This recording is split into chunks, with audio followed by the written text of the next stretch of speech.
أعوذ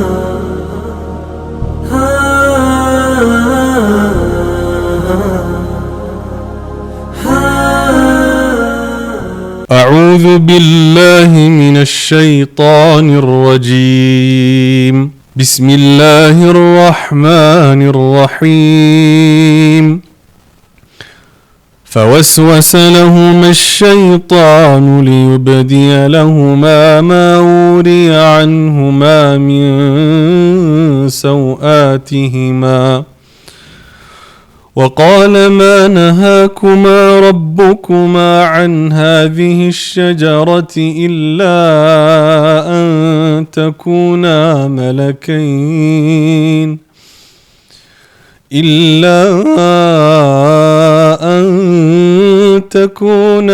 ملكين أو تكونا من الخالدين.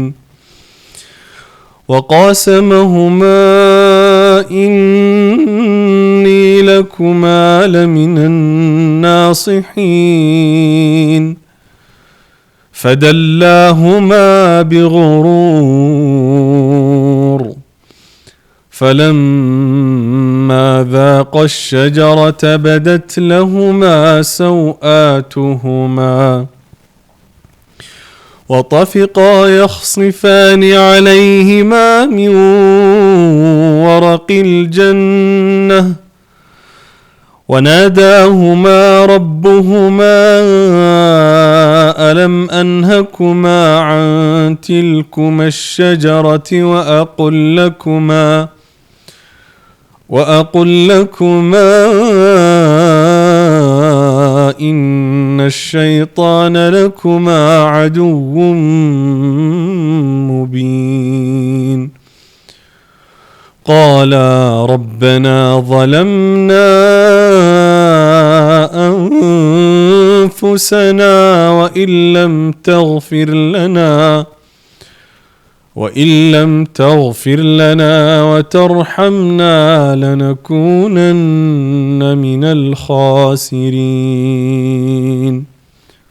صدق الله العظيم.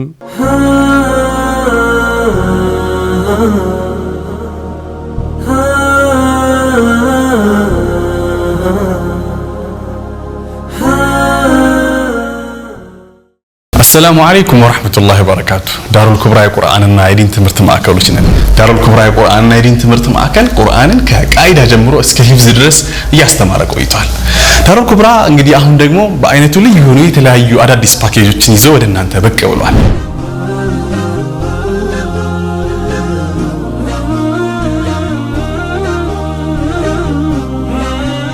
የኪታብ ወይም መሰረታዊ የዲን ትምህርቶችን መታገኙበትን ፓኬጅ አዘጋጅተናል። በፊቅህ፣ በሐዲስ፣ በሲራና በአቂዳ በሰርተፍኬት ደረጃ መታገኙበትን እድል አመቻችቶላችኋል።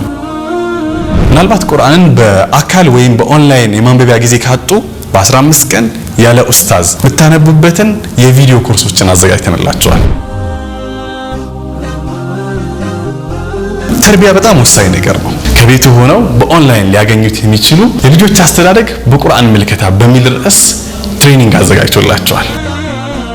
ተጨማሪ ፓኬጆችን ማግኘት ከፈለጋችሁ ዳሩል ኩብራን ምርጫው ያድርጉ።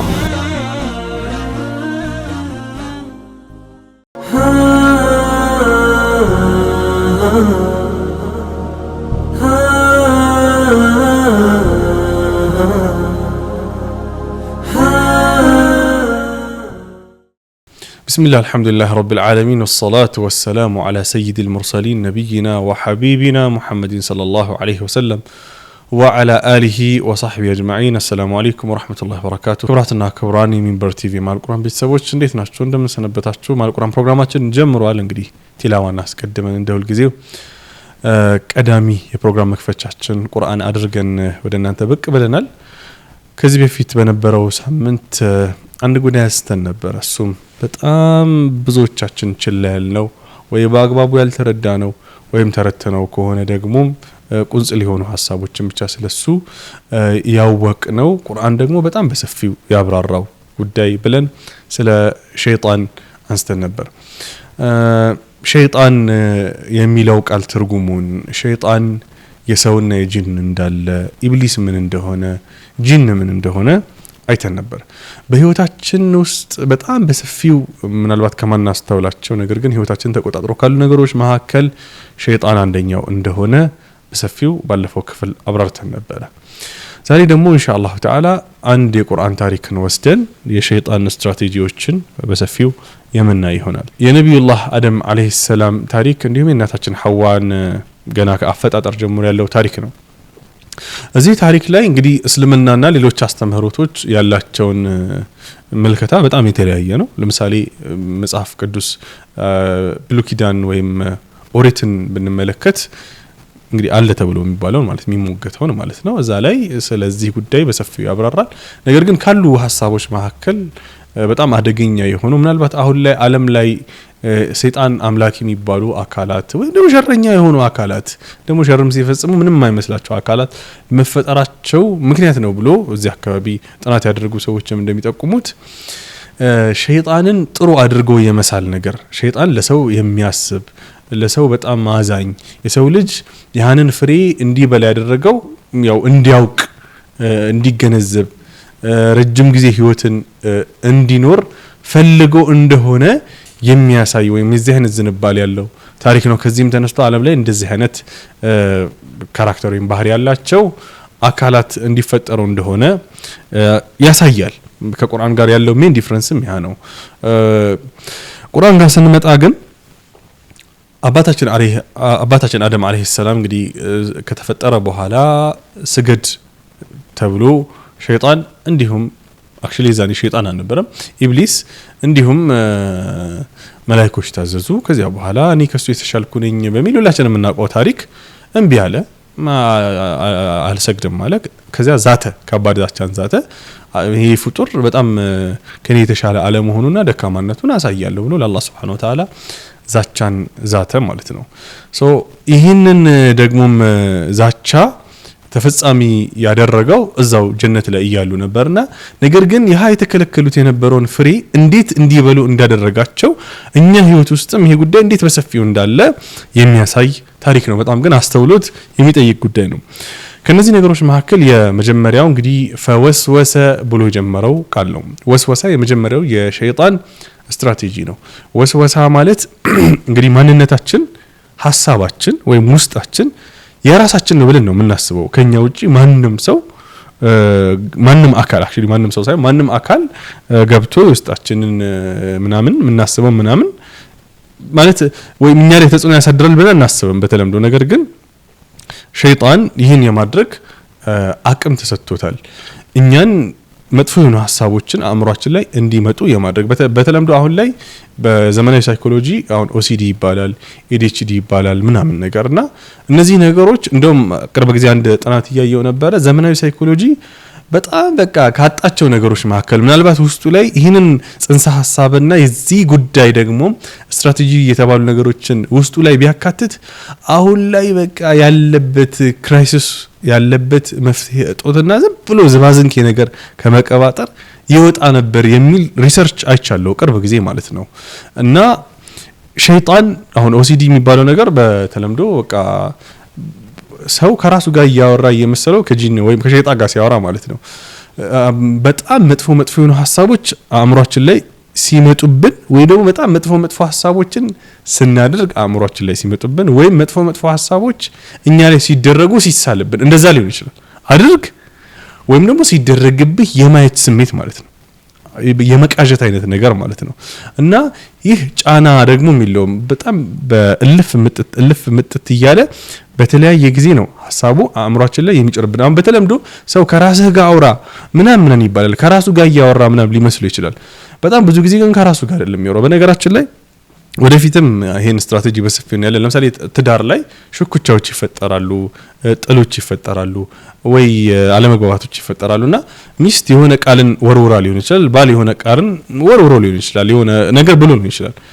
በጣም ሲምፕል ቃል ነው፣ ኖርማል ቃል ነው፣ የሚፈልግበት ነገር ይታወቃል። ነገር ግን ማለት ነው ሰውየው ከዛ ሞመንት ከተለያየ ከወጣ በኋላ ያስበዋል ያን ነገር እና በቃ ይብሰለሰላል። አስቡት በጣም ብዙ ነገር ከኋላው ይደረደራል። አሁን በዚህ ሰዓት ከራሱ ጋር ያወራል እንደዚህ ከራሴ ጋር ወርቼ ምናምን ሊል ይችላል። ነገር ግን ማን ነው ከኋላ እሳት እየነፋበት ያለው? ጋሼ ናቸው ማለት ነው። ስለዚህ ሸይጣን ነው ማለት ነው። ይሄ በጣም ኮንሺየስ መሆን ይፈልጋል። ከራስ ጋር ያወራ ብሎ በጣም ብዙ ሰው ብዙ ነገር ከሌላ አካል ጋር ነው ያወራ ያለውና ወስወሳ የሚባለው ነገር ልክ እንደዚህ ነው። ሐሳቦች ይጣል እንደዚህ እኮ ሊሆን ይችላል፣ እንደዚህ ብላ ሊሆን ይችላል፣ እሱ እንደዚህ አስቦ ሊሆን ይችላል፣ እንዴት እንደዚህ ይለኛል፣ እንዴት እንደዚህ አለ ምናምን ብለን አንድ ነገር ከሚገባው በላይ ቦታ እንድንሰጠውና ከሚገባው በላይ ማብራሪያ ሰጥተን ከዛ በኋላ በጣም አደገኛ ውሳኔዎችን እንድንወስን ያደርገናል። ይሄ ሲምፕል ምሳሌ ነው። እናንተ በንግዱ መስሉት፣ ፖለቲክስ ላይ፣ በኢኮኖሚው ላይ፣ በተለያየ ንግድ ላይ፣ በማኔጅመንት ላይ በተለያየ መልኩ ልትመስሉት ትችላላችሁ። አደም አለይሂ ሰላምም ልክ መጥቶ መጀመሪያ በቃ ይሄ ፍሬኮ ሲምፕል ነገር ነው፣ ቀላል ነገር ነው ብትበላው ምናምን የሚል ሐሳብ ነበር ጭንቅላቱ ላይ ሲያጨርበት የነበረው ማለት ነው። ወስወሳ የሚባለው ይሄ ነው። ሌላኛው እንግዲህ ያደረገው ነገር አልተሳካለትም። ወሰወሰ ግን አልተሳካለትም። የመጀመሪያው እርከን ስለሆነ ማለት ነው። ሁለተኛው ነገር ስምን የአንድን ነገር ስም መገልበጥ ወይም አንድ ነገር መጥፎ ሆኖ ሳለ ጥሩ ስምን መስጠት ነው። ለምሳሌ የጥፋታቸው ዛፍ ነበር ከበሉት በቃ መጥፊያ ዛፋቸው ናት እቺ ፍሬዋ ማለት ነው። እሷን ግን ስሟን ምን አላት? ሸጀረተል ኹልድ አላት። ዘላለም የምትቆዩበት ወይ ዘላለማዊነትን የምታገኙበት የሆነ ዛፍ ብሎ ስሙን ቀየረው። ስለዚህ አሁን ሰዎች በጣም ከሚሸወዱባቸው ነገሮች መካከል መጥፎ ነገር ነው ነገሩ፣ እናውቀዋለን መጥፎነቱን። ነገር ግን ጥሩ ስም ስለተሰጠው ብቻ ጥሩ ይመስለናል። ለምሳሌ አሁን በተለምዶ ሪባ ወለድ አራጣ በተለያዩ ቋንቋዎች በአረብኛው ፈዋኢድ ይባላል። ሪባ ከመባል ይልቅ ጥቅማ ጥቅም ማለት ነው። አሁን እንግዲህ ባንክ ስታስቀምጠው ጥቅማ ጥቅም ታገኛለህ። የተለያዩ እኛ ባንክ ሲያስቀምጡ የተለያዩ ጥቅማ ጥቅሞችን ያገኛሉ። ጥቅማ ጥቅም ይባላል። ሪባ ነው ያሉትም። ልክ ጥቅማ ጥቅም ሲባል እኛ ሪባነቱን እንረሳዋለን ሰዎች። ለምሳሌ ተበሩጅን አግባብ የሌለው ትክክለኛ ያልሆነ እስላም የሚጻረር አለባበስ ምን ይባላል? ፋሽን ሲባል እንግዲህ በቃ ደስ የሚል ነገር ነው አይደለ? ከጊዜ ጋር መሄድ ምናምን ያምራል። በቃ ቃሉ ምናምን ነገር ጀስት እንደዚህ ያስቡት። በጣም ብዙ ነገር በጣም ህይወታችን ላይ ሶሻል ሚዲያ ላይ ሊሆን ይችላል። ወላሂ ነው የምላችሁ በጣም ብዙ ነገሮች ስማቸው ብቻ ተቀይረው ግን ውስጣቸው መድሙናቸው ጀርባቸው ግን ያው መጥፎ ነገራቸው የምናውቀው ያው ዓለም እንትን ሲባል እንመለከታለን። ሰዎች ደግሞ በተፈጥሯቸው ለምሳሌ ሰውን ባሪያ እያልኩት ከምጨቁነው ነፃ ነህ እያልኩት ባሪያ ማረገው ጭንቅላቱ የመቀበል ዘነባል። ባሪያ ነህ ስለው ለመቃወም ምናምን እንትን ይላል። ነገር ግን አንተ እኮ በነፃነት ምናምን ስም ግን እየሰበኩት ነፃ ነህ እያልኩት ግን ባሪያ እንደ ባሪያ በሲስተም በምናምን ቅፍድድ ባረጋው ግን ኢትስ ኦኬ ብሎ የመቀበል ዘነባል ያለው። ልክ ሸይጣንም በጣም ከባድ ስትራቴጂ ነው። በነገራችን ላይ ስትራቴጂ አደም አለይሂ ሰላምን ያሳሳተበት ነው። መጥፎ ነገሮችን ጥሩ ስም መለጠፍ፣ ጥሩ ስም ማድረግ ያው ከጀርባቸው ያው ሆኖ ማለት ነውና ህይወታቸው ላይ አስቡት። ለምሳሌ መጥፎ የሆነ ሐራም የሆነን ግንኙነት ከትዳር ውጭ ያለን ከተቃራኒ ጾታ ጋር ያለን ግንኙነት በቃ እንዴ የሆነ ስም ይሰጣል። በቃ ተግባባን። ጅል ምናምን ልትባል ይችላል አንተ። ይሄ በጣም ኢምፖርታንት ሌላኛው የሸይጣን የተጠቀመው ስትራቴጂ ነው ማለት ነው። ግን አልተሳካለትም። አሁን ሸይጣን እዚህ ጋር አላበቃም። ሌላኛው ሸይጣን ያደረገው ነገር የሰው ልጅን ሳይኮሎጂ በጣም ስለሚያውቅ ሰው ልጅ በጣም የሚመኘው በጣም በቃ የሚፈልገው ነገር በዛ በኩል መጥቶ አታክ ሊያደርገው ወይም ሐሳቡን ሊያስፈጽምበት ይሞክራል። ለምሳሌ አደምን አለይሂ ሰላምና እናታችን ሐዋን ያደረገው የሰው ልጅ በጣም የሚመኘው ነገር ምንድነው? ሞትን። በጣም የሚፈራው ነገር ምንድነው? ሞትን፣ መጥፋትን ምናምን በጣም ይፈራል የሰው ልጅ። ተግባባን። በጣም የሚመኘው ነገር ደግሞ ምንድነው? ኃይልን፣ ብርታትን፣ መለክ መሆን። ለምሳሌ መላእክት መሆን ማን ነው የማይመኘው? በቃ መላእክት ሲባል እኛ የጥሩነት ጥግ አድርገን የምናስበው የፓወርፉልነስ በቃ ጥጉን እኮ ሱፐርማን ምናምን ለነው ፊልሞቹ ላይ የሚሰሩት እኮ ከዛ እኮ እንትን ነው። የሰው ልጅ በጣም ፓወርፉል ሲሆን የሰው ልጅ የሚመኘው ነገር ስለሆነ ነው።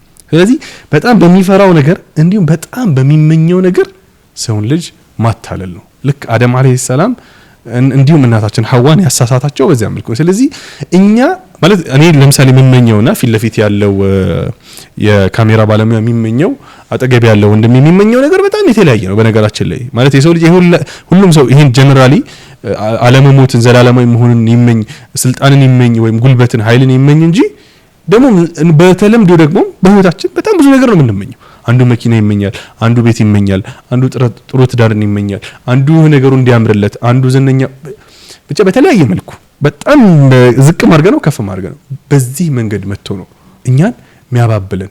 ይሄ ማለት አንተ በጣም የምትመኘውን እና በጣም የምትፈራውን ነገር የምትጠበቅበት በጣም የምትመኘውን ነገር የምታገኝበት መንገድ ነው ብሎ ሐራምን ነገር ያስፈጽመናል ማለት ነው። ይሄን በጣም ኮንሺየስ መሆን ይፈልጋል። በጣም ንቁ ካልሆን በስተቀር እንሳሳታለን። በዚህ መልኩ ነበር አደም አለይሂ ሰላምን እንዲሁም እናታችን ሐዋን ሌላኛው ያሳሳተበት ስትራቴጂክ በነገር እዚህ ድረስ ግን አልበሉ ሰውን ድረስ አልበሉ።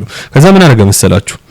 ማለላቸው ወቃሰመሁማ። ሌላኛው እንግዲህ የሸይጣን ስትራቴጂ የሰውም ሊሆን ይችላል የጂን ሸይጣን ስትራቴጂ መሐላ ነው። እንግዲህ አደም አለይሂ ሰላም በአላህ Subhanahu Wa Ta'ala ምሎ የሚክድ አካል ይኖራል ብለው አያስቡም ነበር የዛን ጊዜ።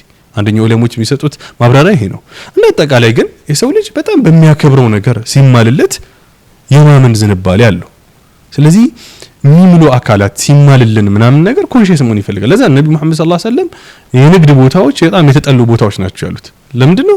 ነጋዴዎች ብዙ ጊዜ በጣም ይምላሉ። በጣም ይሄ ወላሂ ነው ምልሽ ይሄ አባያ እኮ ይሄ ጀለቢያ እኮ ይሄ ልብስ እኮ ይሄ ዕቃ እኮ በቃ ብቻ ይማላል። በጣም ይተምራል። አረ ወላሂ በሌላው ሃይማኖት ጌታዬ በሚለው አካል ይምላል። ስለዚህ መሐላ የሚያበዛን አካል መጠራጠር ያስፈልጋል ማለት ነው። ኮንሺየስ መሆን ያስፈልጋል ማለት ነው። እንግዲህ ሁሉም የሚመልሰው ይሄ ነው ማለት ሳይሆን ግን ሸይጣን ከሚገባባቸው አንደኛው እኛን ለማሳሳት ወይም እኛ በህይወታችን ስኬታማ እንዳንሆን ከሚያደርግባቸው መንገዶች መካከል ሌላኛው ምንድነው?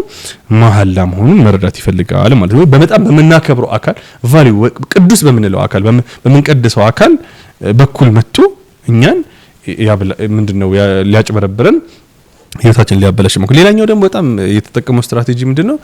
እንደ ወዳጅ ሆኖ መምጣት ነው። ኢኒ ለኩማ ለሚን الناصحين በቃ በጣም ለእናንተ አዛኝ ወዳጅ እናንተን ለመጥቀም የሚሞክር ሰው ሆኖ ወይም የሚሞክር ስሜት ወደ እናንተ መምጣት ነው። በሰውም በምን ሊሆን ይችላል?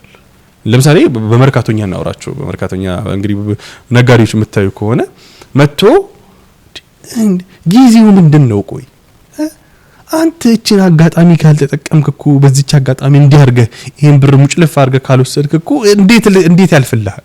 አይት በቃ ላንተ ብዬ አይደል ወይ እኔ ላንተ ብዬ አይደል እንዳዛኝና እንደመካሪ ሆኖ ይመጣላችኋል። ያው ሸይጣን መጀመሪያ ዲፊኒሽን ላይ ያስቀምጠናል። ሰውም ጂንም ሊሆን ስለሚችል ማለት ነው። ሸይጣን ባህሪ ነው ብለን ስላስቀመጠን ማለት ነው። ስለዚህ መካሪ ሆኖ አሁን ለምሳሌ በጣም በብዙ ቦታ ላይ በጣም እንደ መካሪ ሆኖ እንደ አዛኝ ሆኖ የሚመጡ አካላት በቃ አቢዩዝ ያለው ለምሳሌ በዲሞክራሲ ስም ሊሆን ይችላል፣ በነጻነት ስም ሊሆን ይችላል፣ ሴቶችን ነጻ እናውጣ በሚል ስም ሊሆን ይችላል፣ አሁን በባንኪኛ ቅድም ባልካችሁ ሊሆን ይችላል፣ በሪባ ሊሆን ይችላል። በቃ በደላላ መልኩ ሊመጣልህ ይችላል። ደላሎችን እየወቀስከ ያለ ሊመጣ ይችላል። ሸይጣን በቃ በብዙ መንገድ ነው ሊመጣ የሚችለው። ነገር ግን በጣም መካሪ ሆኖ በጣም አዛኝ ነው። ግን የሚመክሩላ አካል ይሄ ነው ማለት አይደለም። ግን ሸይጣን በጣም እንደ ስትራቴጂክ የሚጠቀማቸው ነገሮች መካከል ነው ማለት እኔ ጠላትህ ነኝ፣ እኔ ላንተ ክፉን እፈልጋለሁ፣ አንተ እንደዚህ ትፈልጋለህ እና አይደለም የሚለው ሸይጣንን እኛ እንደዛ አድርገን ነው የምናስበው። አይደለም። በጣም በቃ ለየት ያለ ስትራቴጂዎችን ነው የሚጠቀመው ሸይጣን። ሌላኛው እንግዲህ እዚህ ላይ የተቀመጠው በጣም ኢምፖርታንት ፖይንት ፈደላሁማ ቢጉሩር የሚለው ነው። ደላ የሚለው ቃል ደሊል ከሚለው የመጣ አይደለም፣ ጠቆማቸው አይደለም። ደላ ኢድላ ከሚለው የአረብኛ ቃል የመጣ ነው። ኢድላ ማለት ጉድጓድ ላይ እንግዲህ ክፍለ ሀገር ላይ ምናምን ያያችሁ ሰዎች ሊሆኑ ይችላልላችሁ። ባልዲ ወደ ይሄ መቅጃው ወደ ውሃው ሲጣል ቀስ ተብሎ ነው የሚጣለው አይደል? ቀስ ተደርጎ ሲሳብም ቀስ ተብሎ ነው፣ ሲከተትም ውርውር አይደረግም ሊሰበር ስለሚችል ማለት ነው። ልክ እንደዚያው ቀስ እያደረገ ምን አረጋቸው? ሸነገላቸው። ቢጉሩር ፈደላሁማ ቢጉሩር ቀስ እያደረገ ምን አራቸው? ሸነገላቸው። በአንድ ጊዜ መጥቶ حرام ውስጥ ክትት አያደርግም። በጣም ስቴፕ ባይ ስቴፕ እርግጥ ብሎ እንደ ሸይጣን ትዕግስተኛ የለም። ምክንያቱም ገና የዛኔ ከሰው ልጅ ላይ ሲዝት እኮ قال ربي انظرني الى يوم يبعثون እስከ የሚቀሰቀሱበት ጊዜ ድረስ አቆየኝ ብሎ ለአላህ Subhanahu Wa Ta'ala ጠይቆ እሺ ተብሏል። قال انك من المنظرين ተብሏል። እንደ ሸይጣን ትዕግስተኛ የለም ያ ጀማዓ። والله ነው የምላችሁ ሸይጣን በጣም ትዕግስተኛ ነው። በአንድ ጊዜ አይደለም የሚሞክረው። ፈደላሁማ ቢغሩር ቃሉ ራሱ እንዴት እንደሚያምር በቃ በጣም እንዴት በላጋ አለው በላጋ በአማርኛ በላጋ እንደሆነ አላውቅም ግን በጣም ርቅቅ ያለ ቃል ነው በቃ የአላህ Subhanahu Wa Ta'ala የተጠቀመው ቃል ራሱ በጣም የሚያጅብ ነው ስለዚህ ሸይጣን በአንድ ጊዜ መጥቶ ክትታ ያደርገንም ለምሳሌ ተቃራኒ ጾታ ጋር ያለ ግንኙነት ይዩት حرام ነገርን የመለማመድ ንግድ ላይ ይዩት ፖለቲክስ ላይ ለምሳሌ ስልጣን ላይ ያሉ ሰዎች حرام ነገር እንዴት እንደሚለም መጨቆን እንዴት እንደሚለማመዱ ምናምን ማየት ትችላላችሁ ቢغሩር ቢغሩር ደግሞ ያለውን ቃል ይዩት ፈደላሁማ ብቻ አይደለም ቀስ ያደርገ ብቻ ቢغሩር ማለት አንተ ለእያንዳንዱ እንቅስቃሴክ ምክንያትን ይሰጣል አእምሮክ የሰው ልጅ በተፈጥሮ መጥፎ ነገርን ሲሰራ ያለ መቀበል ልቦና ውስጥ የመሸከክ والإثم ما حاك في صدرك የሚለው ሐዲስም እንደሚጠቁመው ማለት ነው በቃ ልብ ላይ ሆነ የሚሽክክ የሚልህ ነገር ነው ብዙ ጊዜ መጥፎ ነገር እና የሰው ልጅ በተፈጥሮ እንደዚህ ነው የሚሆነው ያንንም ስለሚያቅ ሸይጣን ለእያንዳንዱ እንቅስቃሴ ሚሸነግ አንተን ሽንግል ያደርጋል የሆነ ጥሩ የሆነችን ጃኒብ የሆነ ጥሩ የሚመስል ነገር ምናምን ነገር ያሳያል ማለት ነው ሙሉ ለሙሉ حرام ውስጥ አይደለም ዝፍቅ የሚያደርግ ለምሳሌ ትዳርን እንስታስቡ ለምሳሌ አንተ ሀብታም መሆን ትፈልጋለህ ገንዘብ ማግኘት ትፈልጋለህ በንግድኛ ስናወራ ከዛ ምንድነው የሚያደርግ አንተ ሀብታም መሆን ወይም ሰደቃ ማውጣት ሀብታም ሆነ ወይም ጥሩ ነገርን መስራት ትፈልጋለህ ነገር ግን ለዚህ ይሄ ጥሩ ነገር ነው እዚህ ጥሩ ነገር ላይ መጥፎ ነገር ነው የሚቀላቀልበት አካሄደን ያበላሽባል ተግባባ እንጂ ሙሉ ለሙሉ በመጥፎ ነገርን ብቻ አይደለም እንድትፈጽም የሚያደርገው ማለት ነው ስለዚህ ይሄ ፈደላሁማ ቢغሩር የሚለው እንግዲህ ስትራቴጂ በጣም በፈለጋችሁት መንገድ ይዩት እንዴት ሸይጣን ቀስ ያደረገ እንደሚያባብለን ሌላኛውና አደገኛው እንግዲህ ስትራቴጂው ሸይጣን ድርጊቱ ላይ ፎከስ እንድታረግ እንጂ የጉዳዩን ውጤት እንድታይ እድሉን አይሰጥም አደም አለይሂ ሰላም እንዲሁም እናታችን ሐዋ ልክ ይሄንን ሲበሉ ከጀነት እንደሚባረሩ እርቃናቸውን እንደሚሆኑ ጸጸት ውስጥ እንደሚገቡ እነዚህ ሁሉ ጉዳዩ ውጤቶች ናቸው አይደል ወደ ምድር እንደሚወርዱ ይሄን ሁሉ ነገር አያሳያቸው አክሽኑ ላይ በቃ መብላታቸው ላይ ምናምን ላይ ፎከስ እንዲያረጉ ግብ ራሱ ካሳያችሁ የተሳሳተ ግብ ነው የሚያሳያችሁ ኢሉዥን ምኞት ዝም ብሎ ከንቱ የሆነ ነገር ነው የሚያሳያችሁ ምትጠቀሙ ነው የሚመስላችሁ እንጂ ወይም እንደዛ ነው እንጂ የሚያስመስልብን አክቹዋሊ የሆነውን ትክክለኛ የሆነውን ውጤት አያሳየንም አቂባውን ይሸፍንብናል ማለት ነው ተግባባ ሌላኛው የሸይጣን ስትራቴጂ ነው እዚህ ታሪክ ላይ እንግዲህ ያየነው ማለት ነው እንግዲህ ሸይጣንን እኛ ምናቀው ነው ይመስለን ባለፈው ብያለሁ ሸይጣን የሆነ ቀንድ ያለው ጥቁር እሳት ከላዩ ላይ ምናምን እንትሚልበት ምናምን አርገን ነው ምን ስለው እንጂ ከዛ ያለፈ አውድ ቢላህ ስንለው የሚሄድ ምናምን ቀለል ያሉ ነገሮች ነው የምናስበው እንጂ በጣም በህይወታችን በዚህ ልክ ሊኖር እንደሚችል ብዙዎቻችን እንደው የተረዳን ስላልመሰለኝ ነው ግን ሸይጣን በጣም ብዙ ነው የቁርአን ላይ ያለውን ስትራቴጂ ገና አልጨረስነው በጣም ብዙ ነገር ነው እንትን የሚለውና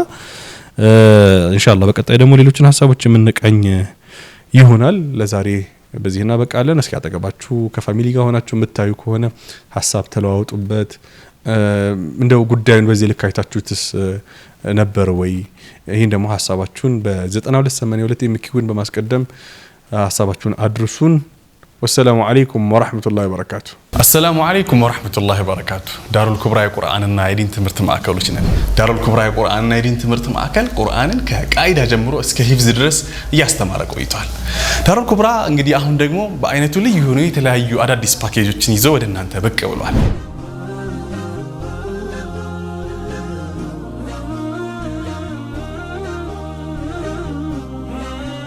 የኪታብ ወይ መሰረታዊ የዲን ትምህርቶችን መታገኙበትን ፓኬጅ አዘጋጅተናል በፊቅህ በሐዲስ በሲራና በአቂዳ በሰርቲፊኬት ደረጃ መታገኙበትን እድል አመቻችቶላችኋል ምናልባት ቁርአንን በአካል ወይም በኦንላይን የማንበቢያ ጊዜ ካጡ በ15 ቀን ያለ ኡስታዝ መታነቡበትን የቪዲዮ ኮርሶችን አዘጋጅተንላችኋል